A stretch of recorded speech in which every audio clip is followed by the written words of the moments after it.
Well, the dramatic capture of Nicolas Maduro and his wife Cilia Flores in Caracas took many by surprise and sent shockwaves across the world, not least in South and Central America, with Donald Trump now taking aim at Colombia, Cuba and even Mexico. So what else could happen in the weeks and months to come?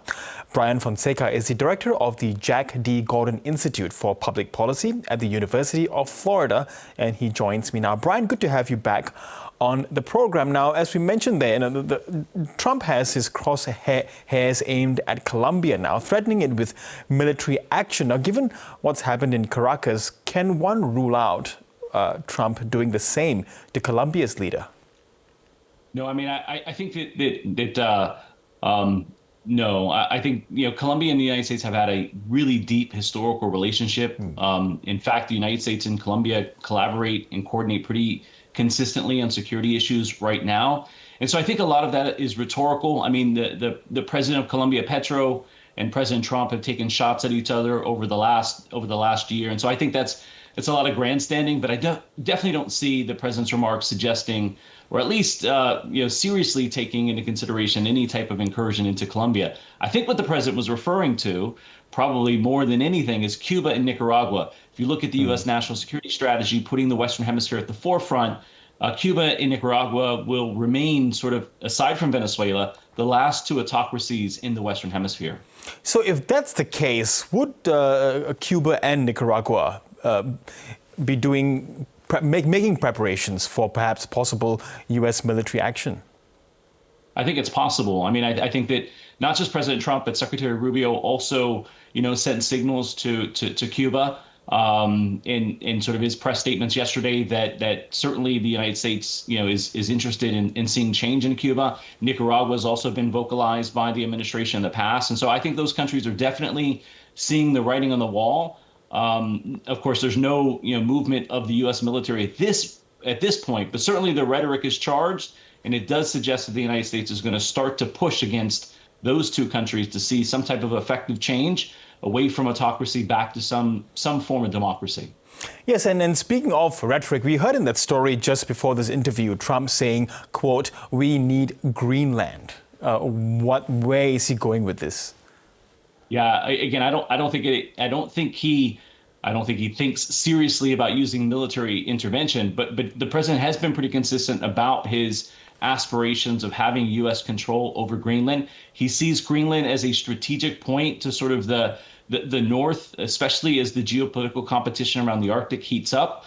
And the fact that Greenland could serve as an important forward operating base for sort of that engagement in that competition with China and Russia in sort of the North. And so I think, again, he's been pretty consistent about his interests or his aspirations in bringing Greenland into the U.S. fold. But I don't think the U.S. is really contemplating military action at this point to do that. I don't see any real signs of that. And I think that would be a real stretch for the administration to consider military action in those cases. So going back to Venezuela, Donald Trump is saying that the U.S. is in charge in Venezuela. But I want to go to what the region is saying, because I want to get your thoughts on what do you make of the mixed responses in South and Central America, because there are countries like Ecuador, Panama and Argentina supportive of Trump's actions, but condemned by the likes of Brazil, Chile and Colombia.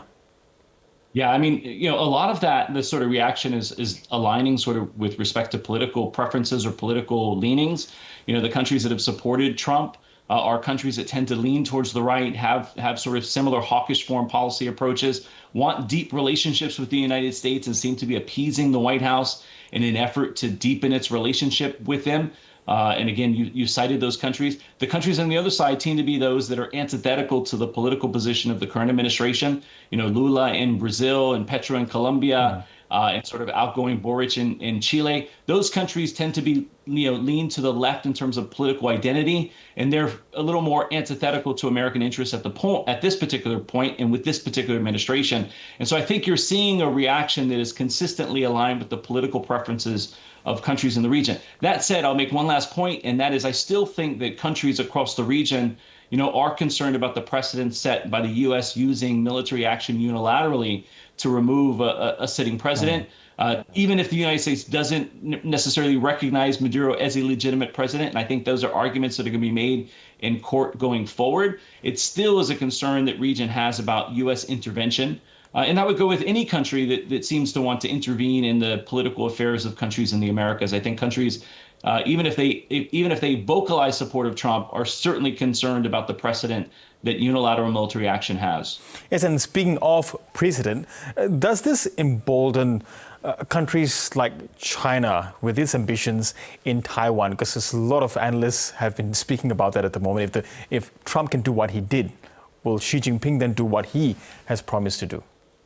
Yeah, I mean, that's a great point. In the days before the U.S. military and law enforcement offensive in Caracas, you saw a massive military buildup in Taiwan.